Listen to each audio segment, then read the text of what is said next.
Chris, welcome. Take a seat anywhere you'd like. Thank you. So my name is Marley and my pronouns are she, her. I'm going to be your counselor for today and the foreseeable future. I work for the Family and Children's Mental Health Agency. We've been referred by your daughter's social worker at the school. All right. Okay. Before we get started, would you like a coffee or water, anything to eat? No, thank you. Okay. So before we get started, I need to review some confidentiality pieces. Does that sound all right to you? Yeah, absolutely. Whatever you say within our meeting is private and confidential. Of course, this would change if I were to come to the knowledge that you were at your risk of harming yourself or others. This would include thoughts of suicide or homicide or a plan to end your life, in which case I would need to share that information with somebody like my supervisor. But I would inform you of that before it ever got to that level. Okay. Other reasons might include that if I were to learn that someone under the age of 18 was being harmed or is at risk of harm, also if the court subpoenaed my records, or if you were to suspect that elder abuse was occurring in a long-term care or retirement home. All right. Does all that check out for you? Yeah, absolutely. Thank you for letting me know. Okay, and if you have any questions about it later on in the session or in any further sessions, we can totally go over that. Okay. So, for today, we're just going to be going over your intake form, getting to know you a little bit better, seeing if your needs meet our services and we can provide the right things for you.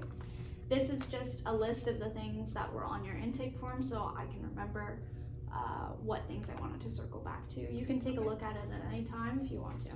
Perfect. So, I wanted to ask about what your pronouns are. Okay. Yeah, I use the male pronouns, he, him. Okay. Thanks for sharing that with me. And your kids, Ashley and Ben, how old are they? They're 8 and 13. Okay. Fun ages. I know. So I saw that you used to go to church more frequently than you are now, but you would like to get back into that. But you described it being hard to wake up on time for that.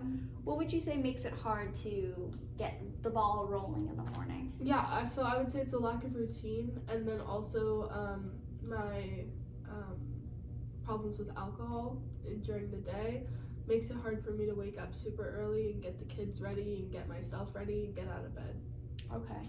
And are you hoping to start waking up more on time for that so that you're able to get to church? Yeah, absolutely. That's a goal of mine. Okay. And can I ask why you feel going to church is an important goal for you? It was something that my wife and I did together and with the kids, and so I feel like it's just a great way to get that routine started, and it's something that I can do once a week super easy. Right. Okay. So you mentioned routine quite a few times during the form. Can you describe the last time that you might have had a routine? Yeah, so it was when my wife was alive. We'd wake up nice and early in the morning. She'd make the kids lunches. I'd drive them to school, etc. Okay. So I'm hearing that kind of felt like a smoother way of living than something that you're at right now. Yeah. Like maybe you're living in a more disorganized version of that? Definitely. Okay. You also said something pretty heavy about feeling like you've screwed up your kids. Could you explain why you feel like that? Yeah, so I just feel like it's the lack of organization. They haven't been going to school as much as they should be.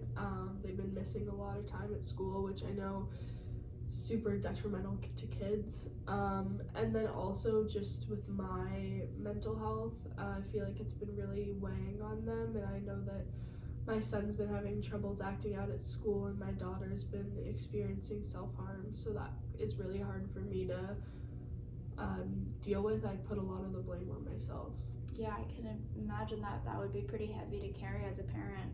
I want to let you know that you're taking the right steps by coming here and trying to provide them a more organized life is a really admirable thing to be doing. Thank you. It seems like your financial situation might be causing a bulk of the stress that you're experiencing. Could you talk a little bit more about that? Yeah, so I would say I just got an eviction notice. It's been really hard because I got that DUI to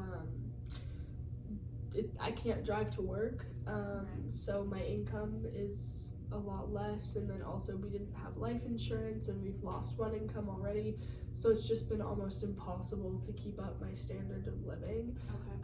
So financially it's been pretty rough. Okay. And we can definitely talk more about financial services later on. How is your housing situation right now? You mentioned an eviction notice. Yeah, it's pretty rough. I'm trying to do the best that we can, but as of right now it's not looking too good. Okay. All right. As for tonight, just making sure that you and your kids are safe, is there any place for you to go, or would you like to explore some of our shelter services? I mean, I don't want to ask for any handouts. I have a problem asking for help, and I'm aware of that. But I think that's something that we could touch on maybe a little bit later. I'm not sure who to ask for help, and I'm not sure how to ask for help. Right. That's a pretty common feeling that a lot of single parents, especially single fathers, experience. We have a few resources that can help you find some housing for the foreseeable future, or possibly some ways to ask. I noticed that you mentioned your in-laws live pretty close. Yeah. I would like to touch more on you not feeling like you're capable of asking for help later on in my questions. But also later we can discuss how we could get you in a set up place for tonight and for the foreseeable future if you do end up getting evicted from your house. Okay. So I noticed that you do mention some positive aspects about your in-laws with your kids, that they have a pretty good relationship with each other. Yeah, absolutely. Okay, and they live pretty close? They do. They live in the same neighborhood. Okay, and how is your relationship with them? It's been rocky since my wife passed away. Not that either of us have done anything wrong. It's just really difficult for me to reach out. I feel like they've already been through so much, losing their daughter and stuff. I don't want to put any extra burden on them, and I don't want to ask for a handout from them because they've already been doing so much. Right, yeah, that makes a lot of sense. Do you feel like that comes from an experience that you've had in the past with asking for handouts at all? I feel like it comes from my relationship with my parents. Yeah, I would say that it's definitely stems from that. What was your relationship like with your parents growing up? It was pretty abusive. Unfortunately, they were alcoholics, and I didn't really feel like I could go to them for anything. That sounds really hard. Yeah. What's your relationship like with them now? I have no relationship with them now. Okay, and is that something that you're okay with continuing, or are you hoping to gain some more support from them? Maybe later down the line we can talk about that, but right now I really want to focus on the family that I do have and the family that chose me and that's present. Right, yep, that makes a lot of sense.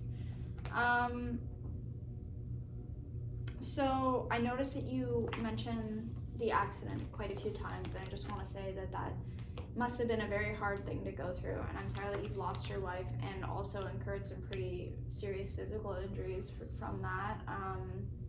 I was wondering if you could talk more about the injuries and how they've impacted you. Yeah, so I broke my pelvis, so I was in rehab for a little bit. And then also just from that, I was prescribed opioids, and I have been abusing them. Unfortunately, I take opioids like twice a day. I know that this stems from my parents' struggle with addiction, and it's just something that I don't want to be passing down to my kids. Right. I noticed that you mentioned alcohol too. Are you using those things in conjunction with each other? Yeah, absolutely. I've taken up day drinking a little bit, so that's been pretty hard. Right, okay. And is that something that you're looking to change? Yeah, I feel like I'd like to have a better relationship with alcohol, and I'd like to really focus on my substance abuse, because I know that that's something that affects me, affects my kids, and affects everyone around me. Okay. Yeah, that's definitely something we can work on, some addiction coping skills. We also have addiction counseling here. If that's something that you're looking for, we can definitely provide that for you. All right. And I wanted to ask if you have any thoughts of suicide or harming yourself at all? No. Okay. If you do have any low days or issues with any self-esteem or anything, we do have individual counseling that we provide. I saw that you had been recommended that in the past. Is that something that you're still not looking to do, or have you thought about attending that more? Yeah, I definitely should. I have had a lot of low days. It's been pretty bad recently, but that's why I'm here, I guess, and that's why I want to talk about it with somebody. And like on my best day, I'd say like I'm about like a 7. Okay. All right. And how many good days are you having? Pretty few, Okay. but when they are good, they make me feel a little bit better. Okay. So individual counseling is definitely something we can explore. Might help discover some coping skills that would make those good days a little bit more frequent, and maybe manage some of the lower days a little bit easier, if that sounds all right to you. Yeah. Okay. And in terms of past experiences that you've had with counseling, I saw that you attended a 4-week program while you were in hospice. How did that feel for you? It felt pretty good. Okay. I learned some things from that. I have been to counseling, like parent counseling. Okay. I attended 3 out of 7 sessions, and I learned that I should have like a more strict routine in my life. I just didn't learn how to implement that, which is something that I kind of want to focus on, because I feel like I learned that routine is a really important thing. Okay. So I'm hearing that maybe it was a positive thing, but you weren't able to really like gain as much as you could have from it. Exactly. Okay. So maybe something to look at in the future would be how to integrate the skills that you learned. Yeah. Because it's a great step that you've learned those skills. It's just about how to start working them into your life. That's definitely something we can go touch on. And I just wanted to expand on what does bring you happiness. I saw that you listed a couple hobbies there. Yeah. Most of my hobbies are centered around being with my kids. I love my kids. When I was doing landscaping and when I was going to work, bringing my son with me was like really important to me. Also, going hand in hand with landscaping is gardening. It's one of my passions. And then like board games, just playing board games with my family, with my daughter. All those things bring me joy. Okay. So, engaging your hands, spending time with your family, all those kinds of things. Exactly. Okay.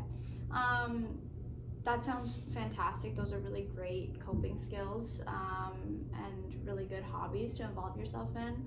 We can definitely explore some ways to integrate that more into your life, to maybe create a stronger relationship with your kids, which would definitely help with the routine building and everything that you were touching on before. Okay. So on my end, it sounds like our services are definitely for you. We can offer some addiction counseling as well as individual counseling to kind of help with the grieving process. We do offer parenting classes here as well. I'm not sure if you would be interested in partaking in those again.